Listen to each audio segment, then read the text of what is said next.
നമസ്കാരം, good morning.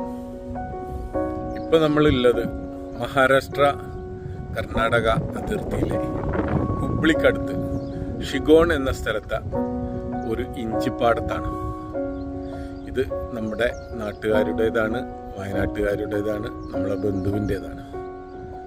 വലിയൊരു ഇഞ്ചിപ്പാടം. ഇന്നലെ രാത്രിയാണ് ഇവിടെ എത്തിയത്. സുഖകരമായിട്ട് ഉറങ്ങി, കാരണം നല്ല തണുപ്പാണ് ഇവിടെ. പോരാത്തതിന് ഈ വിൻഡിൻ്റെ കാറ്റും.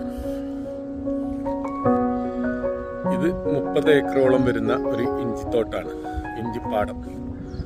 ആ കാണുന്ന ഇതിൻ്റെ താൽക്കാലിക ഷെഡിലാണ് ഇന്നലെ നമ്മൾ കിടന്നുറങ്ങിയത്. ഉറങ്ങുമ്പോൾ ഒരു ആശങ്കയൊക്കെ ഉണ്ടായിരുന്നു.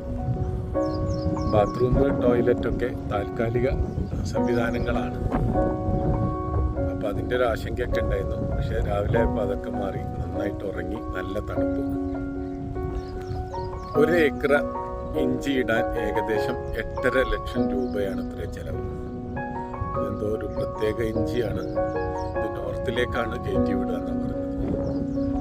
അതായത് 30 ഏക്കർക്ക് 2-2.5 കോടി രൂപ ചിലവില്ല ഒരു സംഗതിയാണ്. ചെറിയ സംഗതിയല്ല. ഫുള്ളി ഇറിഗേറ്റഡ് ആണ്. നനക്കാനൊക്കെ എല്ലാ സ്പ്രിങ്ക്ലറുകളും, ഇവിടെ ഒരു താൽക്കാലിക കുളം, അതിൽ നിന്നുള്ള പൈപ്പ് ലൈനുകൾ. ഒറ്റ ബാച്ച് ഇഞ്ചി ഇടുള്ളൂ. ഒരു ബാച്ച് കഴിഞ്ഞാൽ അടുത്ത ബാച്ച് ഇവിടെ ഇടില്ല. ഭൂമിയിൽ പിന്നെ ഇഞ്ചി ഇട്ടാൽ ആ ഇഞ്ചിക്ക് കേടുവരും. അതുകൊണ്ട് ഇവിടുന്ന് വേറെ കർണാടകയിലെ ഏതെങ്കിലും സ്ഥലങ്ങളിലേക്ക് പോവുമായിരിക്കാം. സത്യം, ഈ യാത്ര തുടങ്ങിയിട്ട് ഇന്നലെയാണ് വളരെ കൃത്യമായിട്ട് ഉറങ്ങിയത്.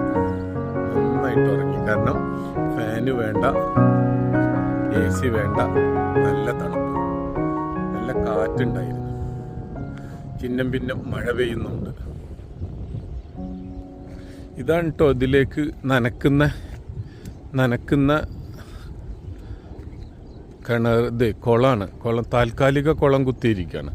അതിലേക്ക് ബോർവെല്ലിൽ അടിച്ച് നറക്കായിരിക്കാം ചെയ്യുന്നത്.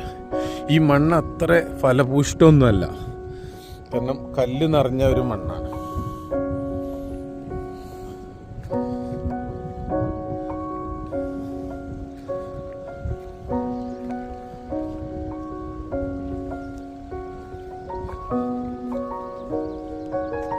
ഇതാണ് കുളം. ഈ കുളത്തിലേക്ക് ബോർവെല്ല് ഇവർ വന്നിട്ട് അടിക്കുന്ന ബോർവെല്ലാണ്. അടിച്ച് നറുക്കായിരിക്കും വെള്ളം.